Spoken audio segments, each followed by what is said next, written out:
church have been plagued by another Jesus. That's what we are contending with. And I will not stop shouting. I will not stop screaming.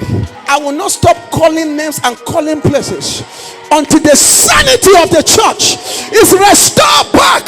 Until Bible says is restored back, and another Jesus is chased out of the body. There's a call of God upon your life.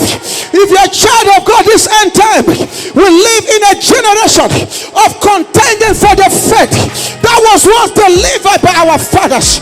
We live in a time and season that we have to disconnect from these present fathers and connect to our Bible fathers. There's a word from God, from our Bible fathers.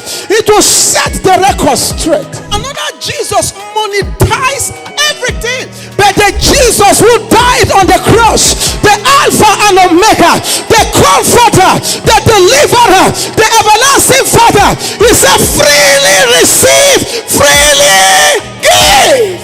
Come unto me, all ye that labor and are heavy laden, and I will give you rest. Take my yoke upon me and learn of me, for my yoke is easy and my burden is light. When he's dealing with death, he will look at you and say, I am he that holds the keys of hell and of death. I'm alive forevermore.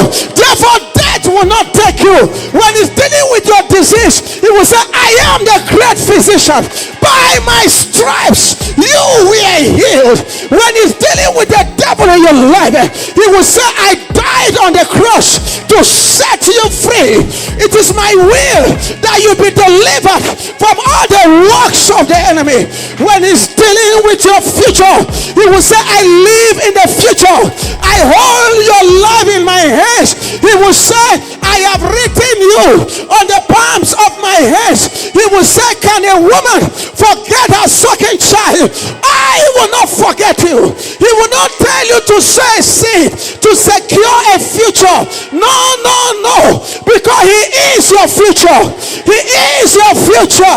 You understand? Say here. The devil can question your own sacrifice. He cannot question the sacrifice of Jesus Christ. He can question your tithe. He can question your offering. He cannot question the sacrifice of Jesus Christ. He can question your fasting. He can question your prayer. He cannot question the sacrifice of Jesus Christ. How do I know?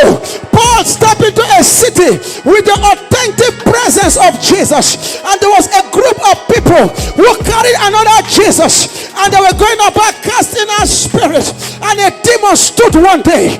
Paul, I know, he carried a true Jesus. Peter, I know. Jesus, I know. Who are you? And he jumped on them and beat them up, because when you carry the fake Jesus, demons can beat you up. When a preacher is representing another Jesus, he will tell you, if you want your year to be good, you have to give first fruit.